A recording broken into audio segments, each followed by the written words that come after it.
ग्रामदैवत श्री शिवयोगी सिद्धरामेश्वरांचे मंदिर हे तीर्थक्षेत्र विकास क्षेत्राखाली आणून धार्मिक पर्यटन होण्यासाठी शासन दरबारी प्राधान्याने प्रयत्न करणार अक्षय महाराज भोसले। मुख्यमंत्री एकनाथ शिंदे गटाचे शिवसेना धर्मवीर आध्यात्मिक सेना भक्ती शक्ती संवाद दौरा प्रदेशाध्यक्ष अक्षय महाराज भोसले हे करत आहेत। माध्यमातून हिंदुत्वासाठी व धर्मगुरूंसाठी मंदिराच्या विकासासाठी मुख्यमंत्री एकनाथ शिंदे यांनी केलेलं बहुमूल्य कार्य धार्मिक क्षेत्रातील लोकांच्या समस्या जाणून घेणार आहेत। मुख्यमंत्र्यांचे अतिशय निकटवर्तीय अशी त्यांची ओळख आहे। अनेक धार्मिक आंदोलन व उपोषण यात त्यांनी मध्यस्थी केली आहे। पंढरपूरच्या वारीच्या काळात देखील काही महत्त्वपूर्ण सुविधा मोठ्या प्रमाणात वारकऱ्यांना नव्याने पुरवण्यात आल्या, त्यात अक्षय भोसले यांचा मोठा वाटा आहे। दरम्यान मंगळवारी सोलापूर शहर जिल्ह्याच्या धार्मिक स्थळांच्या भेटी दरम्यान ग्रामदैवत शिवयोगी श्री सिद्धरामेश्वर मंदिर परिसराची पाहणी व श्री शिवयोगी सिद्धरामेश्वरांची महाआरती त्यांच्या हस्ते संपन्न झाली। यावेळी श्री सद्गुरू बसवारूढ महास्वामीजी मठ ट्रस्टचे मठाधिपती श्री शिवपुत्र अप्पाजी, ॲडव्होकेट संतोष होसमनी, सिद्धाराम चाकोते, नूतन जिल्हा नियोजन समितीचे सदस्य मनीष काळजे, सचिन शिवशक्ती आदींची उपस्थिती होती।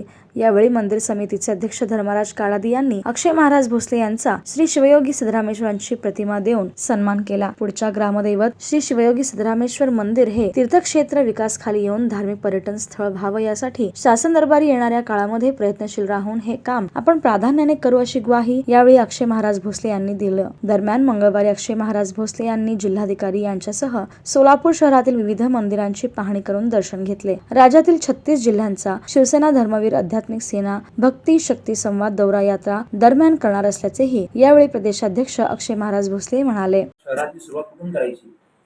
आमच्याकरता आमचे आदर्श म्हणजे महाराज तर आहेत, पण त्यांचे आजोबा अप्पाजी म्हणजे खूप महापुरुष महात्मे आहेत। काय होते की खूप माणसांसारखे दिसतात, संतत्वाकडे पूर्ण झुकलेली असते।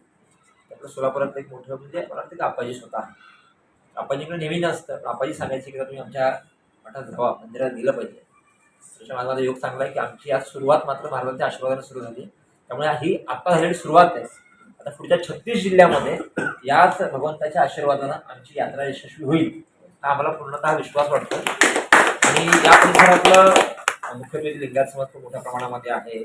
आपली इतकी मोठी यात्रा असते म्हणजे आमच्याकडे आकर्षणाचं केंद्रबिंदू आपल्या समाजाच्या अनुषंगाने असेल किंवा धर्माच्या अनुषंगाने असेल, जे काही कुठे समस्या वाढतात किंवा एखाद्या आता आपण एवढं मोठं मंदिर बांधलं, शेवटी आपण सगळी मंडळी प्रभूच्या कडे सक्षम आहातच, आपल्याला कुणाकडे हात बसवायला लागत नाही। पण शासन म्हणतं की आमचं एक कर्तव्य आहे की आम्हाला काही कुठेतरी हातभार लावला पाहिजे। सुदैवानं जिल्ह्याच्या तिजोऱ्यांच्या बाजूला बसलेले व्यक्तिमत्वाच्या हातात काल जाते। पहिला विषय तीर्थक्षेत्र विकास। आपलं मंदिर खूप पुरातन आहे, ह्याला काही दर्जा तीर्थक्षेत्र दर्जा मला वाटतं की तो असला पाहिजे। याचं कारण सांगतो, जरी आपली पब्लिक ट्रस्ट असली तरी सुद्धा तीर्थक्षेत्र विकास दर्जा मिळाल्यानंतर त्या तीर्थक्षेत्राच्या आसपासचे सगळे रस्ते विकसित होतात। तिथं गार्डनिंग असेल, तिथे स्वच्छता असेल, हे सगळं शासनाकडनं पाहिलं जातं।